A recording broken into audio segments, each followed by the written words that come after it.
Let's get the hell out of here.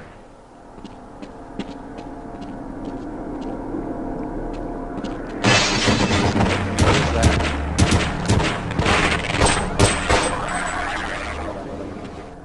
Okay, I better wait here and help anyone else who comes by.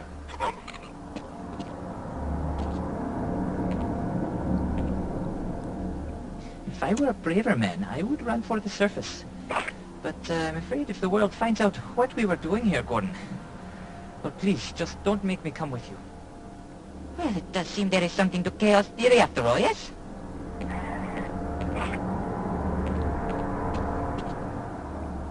I hear something.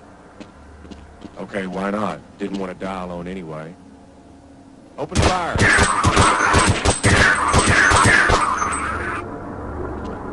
Okay, I'll secure this area.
I'm Jay Stelly. I'm a software engineer on the project, doing 3D graphics work, physics work, behavior modeling, that kind of stuff in the game.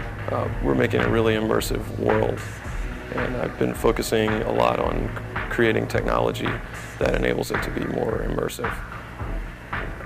For instance, I've created a system for dynamically updating all of the surfaces in the game. So the surface of a door or a wall or floors, you can add graphics to them as you play. So we can put bullet holes on them, spray paint on them, have blood spray on them, scorch marks, burn marks, whatever. Anything you do can affect the world. If you actually shoot a door and leave bullet holes in it, and then you open the door, the bullet holes are they're on the door. They don't go away. And as you play through the game, if you come back to where you've been before, you'll see all the stuff that you've done, all the damage that you've left. Half-Life has some really neat physical behaviors. We have slippery floors and icy surfaces that you can slide around on and bounce off the walls and kind of try to find your way through something. One of the sequences, you come up on this wet floor and you slide around on it and fall through this like atrium, through glass, and it breaks and just glass shatters and rains down.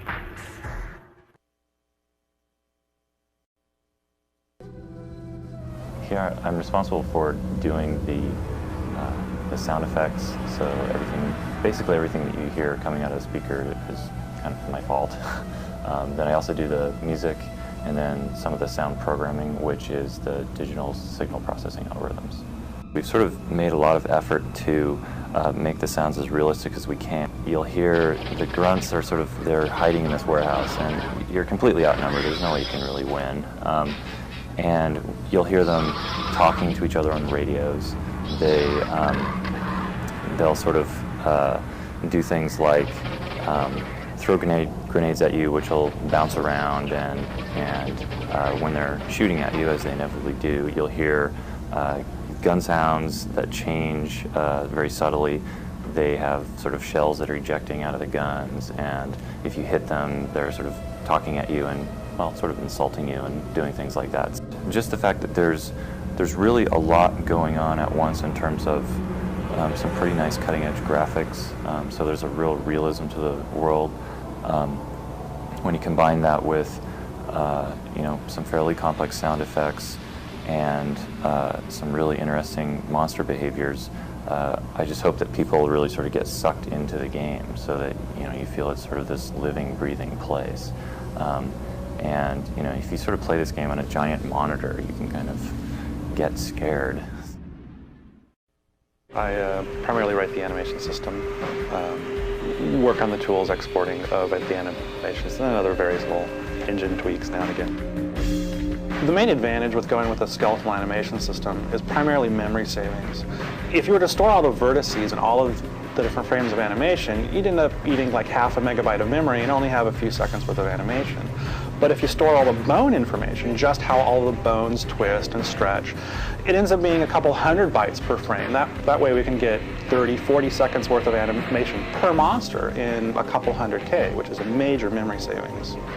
One interesting side effect is that the bones and the skin on top of them are completely disconnected. So I can take the same animation, the same motion, as you see with the bones, and put a different skin on top of it. Change the heads, change the textures, change out any body part, put a gun on the hand. When the monster plays their animation, the gun automatically moves as the hand did, because we store all of the fundamental animation of the character, which is the bones. A big goal was making it so that the animators would get exactly what they saw in 3D Studio in the game with as little loss as possible. In fact, there isn't any loss. We use all of the normal 3D Studio techniques of smoothing groups and blending and so on and so forth. Those all export, save them to a file, they go into the game, and they play back unmodified, which greatly simplifies their task. Steve's AI system is just, at times, unbelievable. I walk into a room with 3 or 4 monsters in there who don't have weapons more powerful than me, but they outflank me and I die, and it's just like, that's finally refreshing of not going into a game and completely devastating all their monsters who just act like, ducks in a shooting gallery. Going in and having a virtual squad with you to help you clean out the monsters, things you save, scientists to help you work equipment. Finally, it's not just you alone in the game, it's you with lots of other characters interacting in a almost a little virtual movie. I am, at the moment, the designated writer at Valve. I'm responsible for overseeing the script and story elements of the game. The scripted sequences allow us to tell a story without taking you out of the game. And every time you play, you'll find different events happening. Things will happen with a completely different flow. Every time you go into a new situation in the game, it can unfold in a completely different way. A lot of people look for this kind of spontaneity of gameplay on the internet, and they play Quake Deathmatch, they play with other people for the feeling that anything can happen. We're getting that feeling back into a solo play game with Half-Life, because the characters and the creatures in the game have sufficient artificial intelligence that every time they encounter each other, there's no way that the player can predict what's going to happen. I can only imagine what sort of things people are going to see when they play this game that none of us here at Valve will ever see, because every time someone plays the game, it'll be a completely unique experience for them.